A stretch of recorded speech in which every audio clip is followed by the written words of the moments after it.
2023 here. In today's knife therapy, I have one coming from Mr. Designs.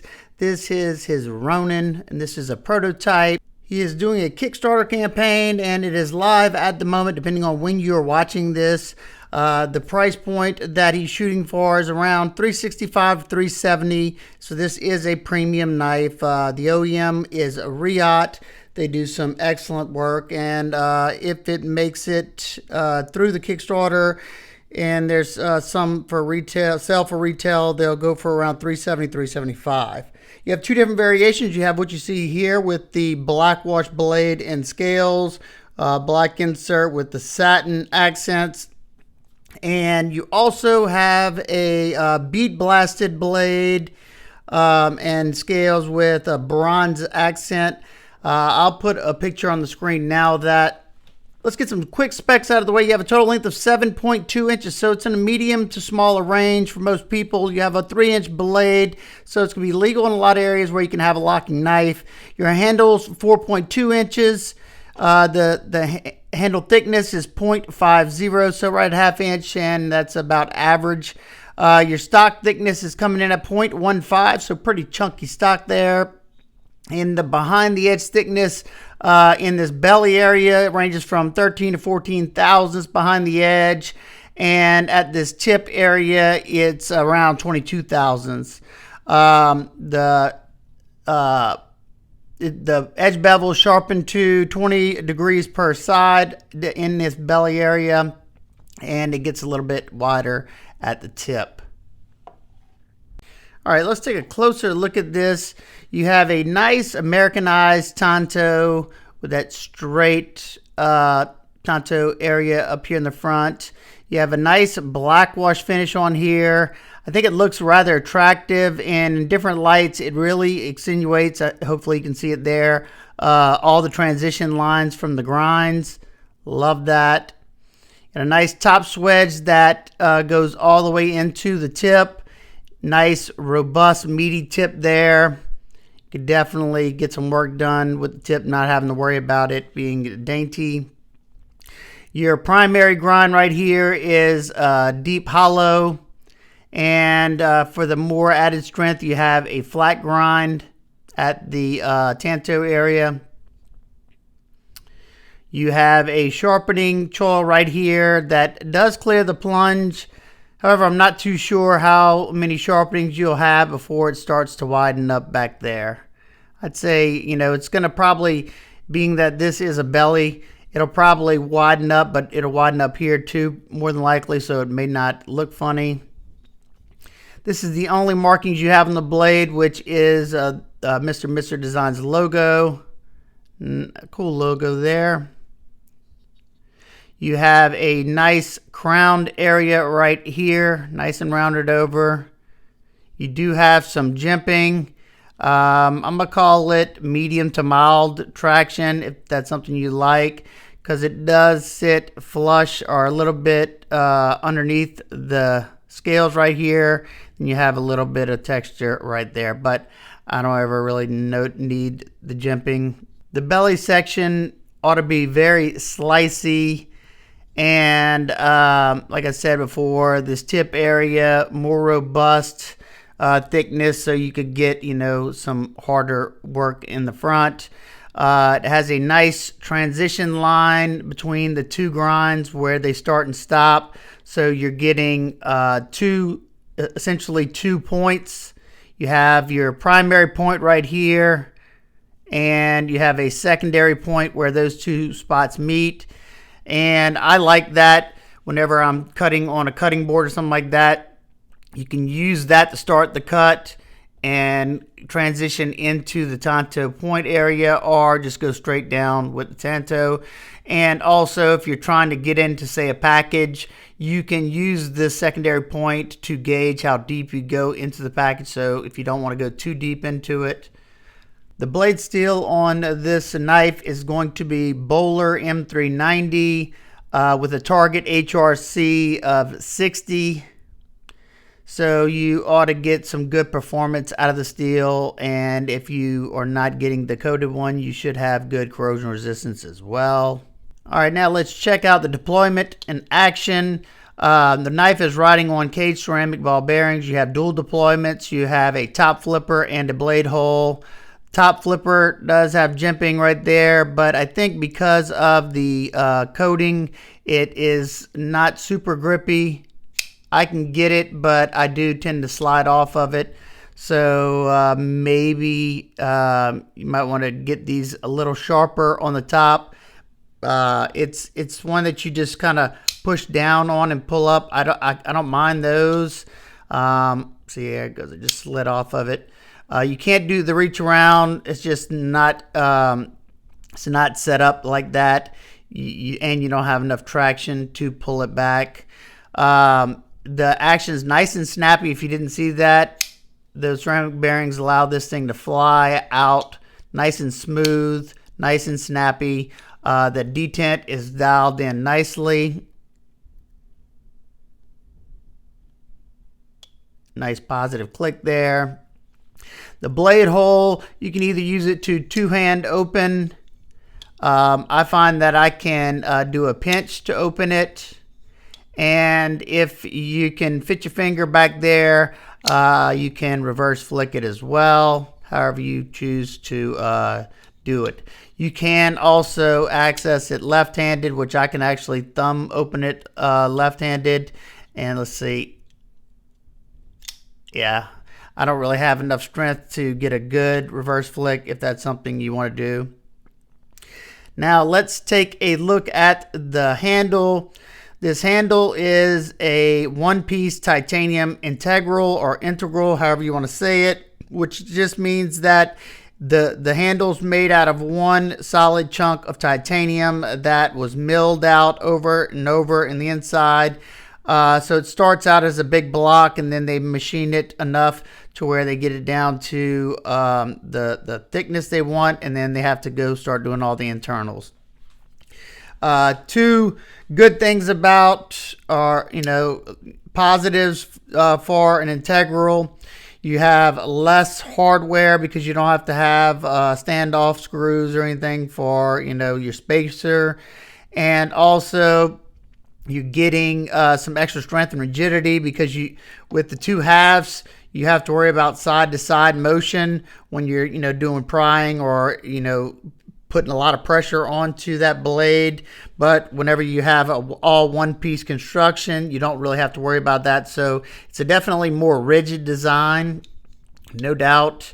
However, there is a degree of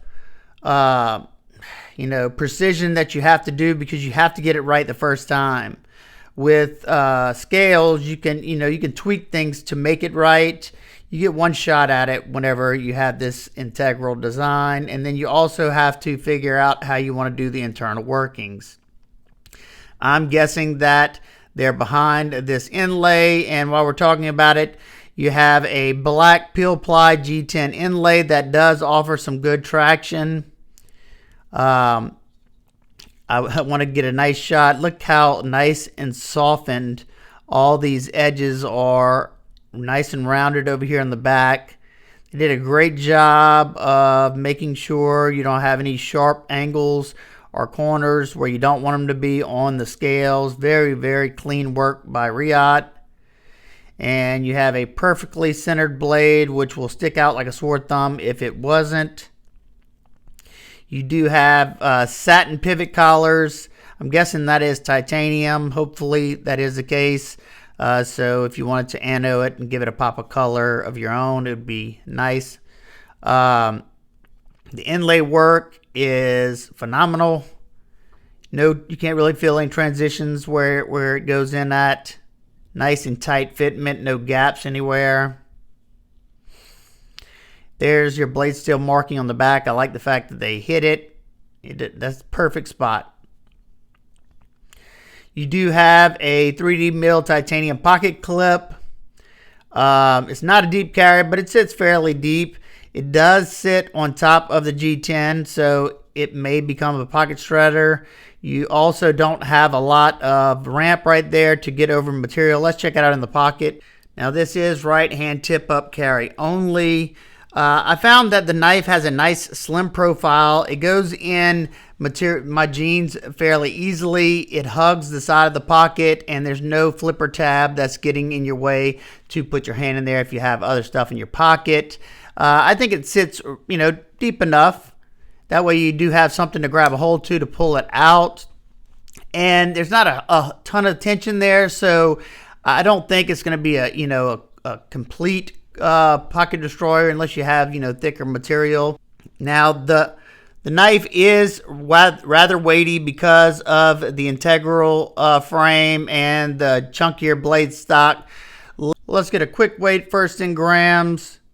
128.6 grams and 4.536 ounces. So yeah, it is a little chunky, not overly chunky. For the size, it does, it feels heavier than you would imagine. Now let's check out the lockup.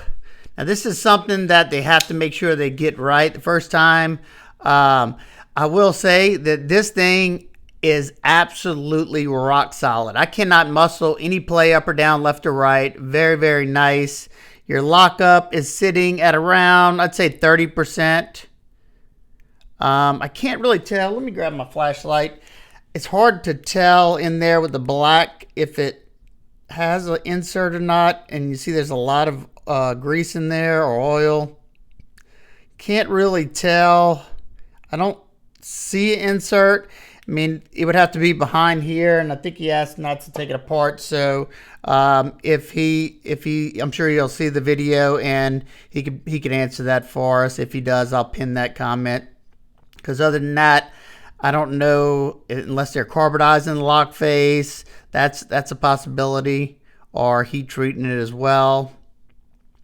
Access to the lock bar. For me, it's nice. They got it's wide enough here, and they got the chamfers on both sides, so I can easily get my thumb in there. But if you had fatter sausage fingers, thumbs, it may be a little harder for you. So that was something that I noticed. They could put a little bit deeper of a chamfer there, so anybody could get their finger in there. But for me, absolutely no problem. And I can also do the claw technique where you stick your index finger to unlock it. Very, very easy to get to for me. One thing that I did notice, I wish the lock bar relief was on the inside. It would be a lot cleaner because you already have the lock bar coming down. And then that, in my opinion, just kind of takes a visual aesthetic away from the knife. Not hurting it at all functionally though. Let's take a quick look. I know I just kind of showed y'all, but there's the inside. Wow, there's a lot. Somebody put some oil in there. You can see the coating. That might just be coating. Definitely needs to be blown out with some compressed air. I am glad to see that the inlay is acting as an over travel, because that is another thing with a integral. You want to make sure you do not overspring the lock bar when you're disengaging it. Just means if you push it too far that away, it'll spring the titanium to where its spring memory won't allow it to come back over enough to have a solid lockup. So this right here allows you to make sure that you don't do that, because with an integral, it can be very tricky to get it to be locked back up. You got to do some heating to get that lock bar to go back over there. So definitely a nice little touch there. Now for some quick size comparisons, you have the Sharp by Design Void and the small Sebenza 21. It's very, very close in overall length to the Void. It's a little bit larger than the small 21. We have the Spyderco PM2 and the Para 3. It's smaller than both of those. Lastly, we have the Hogue Ritter RSK and the Mini RSK. It's in between those two, but closer to the small RSK. All right, nitpicks and complaints. Talked about most of them already. I think on these, especially the coated ones, that they should make the jimping a little bit sharper here, a little bit finer maybe, just because I slide off of it a good bit. This is something, I don't even know if this is a possibility, but I think it would have looked a lot cleaner, especially on the show side, instead of having that screw, if they would have, epoxied this down. But I don't know how the internal workings work, so, that's just a very minor nitpick. I just, the cleanliness, it looks like a very clean design as it is. Also, being that you do have the opening slot, I think it would have been a lot easier to get to that if you would have had, a little ramp going to it right here. It's just hard to kind of bury your finger in there. And I know that's not, your primary opening method is supposed to be this top flipper, so I get it. But if it would have been done on both sides, you could have, easily got to the reverse flick or thumb flick if you wanted to do that. Also, while we're talking about chamfers, maybe opening these up a little bit to get all size fingers in there. I don't have an issue whatsoever. I think it's nice and comfortable to get my finger in there. And, maybe it's not a problem for larger hands. Now, this is a more compact knife, so, I have I wear a medium-sized glove. That's where my hand sits on it. This is really not an issue, or it's not hurting anything. It is a weightier knife, but like I said, it is a titanium integral. It does have chunkier blade stock. The only way to really do anything about that is to thin out the blade stock a little bit. But you don't want to lose your strength, I guess, on that Tanto. So not something I'd probably even change myself. Also talked about, I think if they could do the lock bar relief, which I don't see why they couldn't, on the inside, I think that would be a much cleaner look to the lock side, because it already looks super clean, but that kind of just detracts from the overall aesthetic, in my opinion. And this is just going from the squeeze test, which sometimes it does not correlate the same when you're actually doing testing with the knife. The only thing I can feel is the top edge of this clip right there, where it has that hard 90-degree angle. And I can kind of feel the sides of the clip there. Not more so here than anything else, and maybe the tip of that. Maybe a chamfer going around there would help out a good bit. I don't know. So overall, I think it is a beautiful design. He has a lot more awesome designs in the pipeline. Cannot wait to see those in the later future. If you are interested, I will have links to the Kickstarter campaign down in the description, depending on when you're seeing this video. And you can go from there. I will also have links to his Instagram and his website. So my final conclusions, the overall value, being that it's OEM by Riot, then it's an integral M390 blade steel, high degree of fit and finish. I don't think the $300 price point is overpriced, because, I've seen integrals go for a lot more than that. So I think the price point's good. And you're just going to have to decide whether it's one that you are wanting to check out or not. And you're going to be getting a quality product, like I said, being that Riot is doing the OEM. So there you go. That is the Mr. Designs Ronin. If you have any questions, comments, concerns, please leave them down below. I hope everybody's having an absolute amazing, amazing day.